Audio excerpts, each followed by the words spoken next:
होगा, जमीन का पट्टा देने होगा।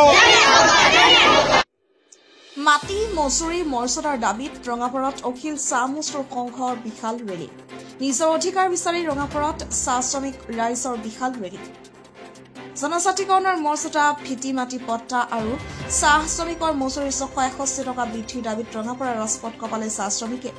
অখিল চাহ মজদুৰ সংঘ ৰঙাপাৰা শাখাৰ উদ্যোগত ওলোৱা বিশাল ৰেলীত ৰঙাপাৰা কেইবাখনো চাহ বাগিচাৰ পুৰুষ মহিলাই অংশগ্ৰহণ কৰে। চাহ বাগিচাত কৰ্মৰত শ্ৰমিকৰ মজুৰি 661 টকা বৃদ্ধি কৰক, মাটিৰ পট্টা প্ৰদান কৰক, অতি শীঘ্ৰে জনজাতিকৰণৰ মৰ্যাদা প্ৰদান কৰক আদি শ্লোগানেৰে উত্তাল হল ৰঙাপাৰা ৰাজপথ। আজি আমি অখিল ভাৰতীয় চাহ মজদুৰ সংঘৰ পৰা আমি অধিকাৰ ৰেলী আমি সাব্যস্ত কৰিছো। বিশেষকৈ মাটি মজুৰি মৰ্যাদাৰ দাবীত এই তিনিটা দাবী আমাৰ চাহ শ্ৰমিকৰ অত্যন্ত দৰকাৰ। আমাক কোনো ধৰণৰ মিঠা তেল, চেনি, চাহপাত এইবিলাক নালাগে।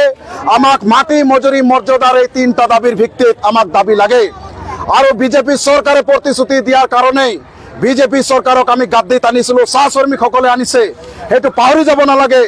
আৰু মুখ্যমন্ত্ৰী ইতিমধ্যে ভেটি মাটিৰ পাট্টা দিয়াৰ কথাটো কৈছে, আমাৰ বিশ্বাস হোৱা নাই। কাৰণ তেওঁলোকে 351 টকা মজুৰি দিয়াৰ কথাটো তেওঁলোকে ঘোষণা কৰিছিল, চৰকাৰী জাননী জাৰি কৰিছিল, কিন্তু আজিলৈকে চাহ শ্ৰমিকসকলক 351 টকা মজুৰি দিয়া নহল। যেতিয়ালৈকে আমি নাপাওঁ তেতিয়ালৈকে আমাৰ এই সংগ্ৰাম চলি থাকিব। আৰু আজি পুনৰ আমি ৰাঙাপাৰা চহৰৰ পৰা সকলো অসমৰ চাহ শ্ৰমিক ৰাইজক আমি আহ্বান জনাব বিচাৰিছো যে এই চৰকাৰৰ ওপৰত বিশ্বাস নকৰিব।